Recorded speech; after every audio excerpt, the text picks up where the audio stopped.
જિલ્લા વિભાજન બધા આમ ગણવા જઈએ તો આપણા બધા માટે સારું થયું છે. ઘણા સમયથી આપણી બધાની માગ હતી, એક જિલ્લાને ભેટ મળી કહેવાય. જિલ્લાના લોકોને ફાયદો થશે, વિકાસ થશે. વિભાજનવાળી બાબતમાં આપણા બધાની એમ મોટી વાત કે બનાસકાંઠામાં રહેવું જોઈએ, થરાદમાં રહેવું જોઈએ. અલગ અલગ બધાનો મત હોઈ શકે. આમ આપણા બધાનો મત શું બને છે? બધાનો બનાસકાંઠા જો કે આમ શરૂઆતથી તો બધા લોકોનો મત આમ બનાસકાંઠામાં છે. જે દિવસે જિલ્લાની આપણે જાહેરાત થઈ, દિવસે આપણે બધા મુખ્ય લોકો ત્યાં શિહોરીમાં ભેગા થયા. એ દિવસે પણ મેં વાત આમ તો સ્પષ્ટ જ કરી કે આમ તો આપણા બધાના ફાયદા માટે છે. ને આપણી સરકાર તો હંમેશા લોકો માટે જ કામ કરે છે, જન કલ્યાણ માટે છે. એમને જિલ્લાનું વિભાજન થયું છે એ આપણા માટે જ કર્યું છે. અને આપણે એ દિવસે શિહોરીમાં પણ એ વાત કરી જ હતી કે આપણી સરકાર છે, આપણા માન્ય મુખ્યમંત્રી ભૂપેન્દ્રભાઈ પટેલ સાહેબ એક માયડું મુખ્યમંત્રી છે. એટલે હંમેશા આપણી વાત સાંભળશે અને આપણી વાતને ધ્યાનમાં લેશે. અને આપણે એ વખતે પણ કહ્યું હતું કે આંદોલનો કરવાથી કંઈ થાય નહીં, અને આંદોલનો ન કરવા આવું સ્પષ્ટ આપણે એ દિવસે કહ્યું. અને એ દિવસે પણ આપણે મુખ્યમંત્રીશ્રીને મળ્યા હતા અને મુખ્યમંત્રીશ્રીએ આપણને આશ્વાસન આપ્યું હતું કે તમને ન્યાય આપવાનો પ્રયત્ન કરીશું, તમારા માટે સારું વિચાર્યું.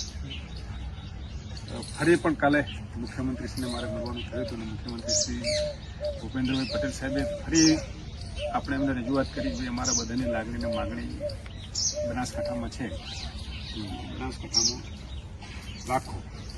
સાહેબે આપણને ભરોસો આપ્યો છે અને આપણી સરકાર પર, આપણા મુખ્યમંત્રી સાહેબ પર આપણને પૂરેપૂરો ભરોસો છે અને રહેવાનો છે. મુખ્યમંત્રી સાહેબ આપણને બનાસકાંઠામાં રાખશે જ એવું આપણને ભરોસો આપ્યો છે. એટલે બધાની સાહેબ માગણી એ જ હતી કે આપણે બનાસકાંઠા રહીએ. બધાની લોકોની સાહેબે તો પહેલા તારે કીધું તો આપણે નોટા એમનો આભાર માન્યો હતો, થોડી વિનંતી એ કરી હતી. એ ટાઈમ સાહેબે એવું કીધું હતું કે લગભગ આપણું તો કેમ આવું થયું ખબર નથી, પણ લગભગ આપણો સમાવેશ કોંગ્રેસમાં થઈ જાય. એમાં બધી આપણે તમારી લાગણી માગણી પહોંચાડી છે. સાહેબ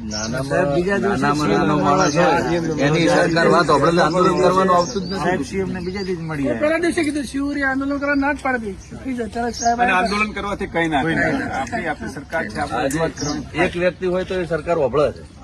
પણ એક વાત સ્પષ્ટ છે, આમ બધાને પહેલા તમને બધાને હું કહેતો આવું છું, ફરીથી પણ બધાને વાત કરું છું કે છેલ્લે આપણે કહેશું એ થશે, સરકાર આપણી વાત સાંભળશે અને મુખ્યમંત્રી સાહેબ પર આપણને પૂરેપૂરો ભરોસો છે. એ બનાસકાંઠામાં રાખશે. પણ અગાઉ પણ મેં કહું છું, ફરી વાત કરું છું કે આપણે 10 વર્ષ પછી યાદ કરશું. આપણે ભાવ થરાદમાં રહ્યા હોય તો સારું. લોકો બધા કહે છે, તમને બધાને હું કહું છું એનું કારણ શું છે કે સરહદી જિલ્લો છે, સરહદી જિલ્લાનો બહુ મોટો વિકાસ થશે, એમાં આપણે બધાને ફાયદો થશે. પણ હવે બધાને આ તો બધાને મન એ બનાસકાંઠાનો છે સાહેબ, ફાયદો થરાદમાં એવું બને છે. લોક માગણી આપણી આ રહી છે. એટલે તમારી આપણા બધાની આગેવાનોની, કાર્યકર્તાની, વેપારીની, સૃષ્ટિઓની લાગણી બધી આપણે મુખ્યમંત્રી સાહેબ સુધી પહોંચાડી છે અને મુખ્યમંત્રી સાહેબે આપણને પૂરેપૂરો ભરોસો આપ્યો છે અને આપણા હિતમાં નિર્ણય કરશે. અને ચોક્કસ હું માનું છું કે આપણને બનાસકાંઠામાં જ કાંકરેજને રાખવામાં આવશે એવો મુખ્યમંત્રી સાહેબે આપણને વિશ્વાસ આપ્યો છે અને વિશ્વાસ સાહેબ સાર્થક કરશે એવો પૂરેપૂરો મને ભરોસો છે. સાહેબ આપણે તમારું પ્રતિનિધિત્વ છે એટલે સરકાર સુધી આ રજૂઆત પહોંચાડી દે. બાકી તો કોઈ સરકાર જે જાહેરાત કરે એમાં ફેરફાર લગભગ થતો નથી. સરકાર નિર્ણય કર્યા પછી એમાં ફેરફાર કરવો ખૂબ કાઢો.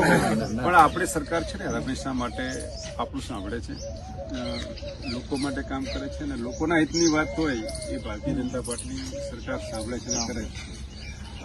અને આ જિલ્લા આપણને નવા જિલ્લાની જે ભેટ આપી છે, જિલ્લાનું જે વિભાજન થયું છે એ આપણા માટે જ છે, લોકો માટે જ છે. સરકારને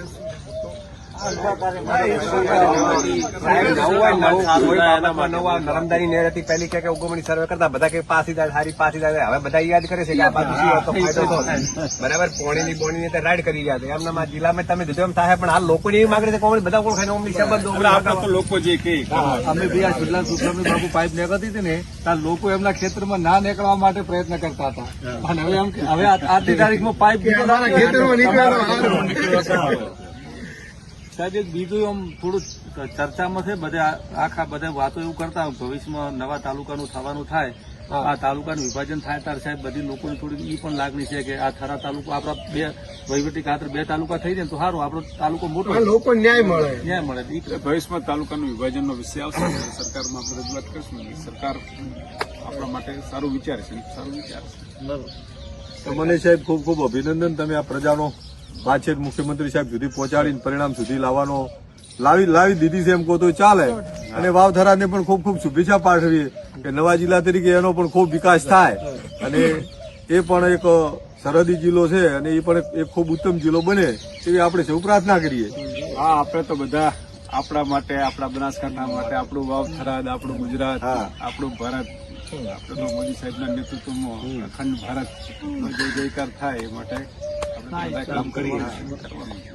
આપણા માટે તો બધું એ વિકાસથી સાહેબ આપણે વંચિત રહી જવાના છે 10 વર્ષ સુધી ખબર પડશે. પછી ખબર પડશે. આ તો આપણે લોકોને સ્પષ્ટતા બધાને કહ્યું છે. 1 to 1 જેટલા 100 થી વધારે લોકોને કહ્યું છે. તમે 10 વર્ષ પછી તો પાછા પસ્તાવો કરવાના જ છો. કહેશો કે ત્યાં વાવ થરાદનો અને વળિયા તાલુકો ધરણા ઉપર બેઠો છે કે અમારે અહીંયા જવું. સાહેબ જરૂર છે નહીં પડે, પ્રાંત ઓફિસ ની પડે, સેશન કોર્ટ ની પડે, ડીવાયસપી ની પડે. આ સાહેબ મને એમ છે કે ઉણ થી ડીસા થતા 70 કિલોમીટર થાય, વસમાં ટોલ નાખવા એ દિવોદરમાં આવશે ને આપણે દિવોદર નજીક. બાબુભાઈ સરકારના કોઈ નિર્ણય ડીસામાં પેલો પુલ બનતો તો લોકો ના પાડીને રોકાયો, ફેર પાછો આંદોલન કરીને બનાવરાયો. ફેર આ લાઇટ 8 કલાકનો પ્રશ્ન હતો, લોકો કે ભાઈ નહીં પોગાય. ફેર લોકો એનાથી 8 ની 7 કલાક હાલત મોદી સાહેબે સારું કર્યું. નહેરનો પ્રશ્ન, આ બધા પ્રશ્નો જે કરે સારા, પણ આપણે પાછા ભાજપ સરકાર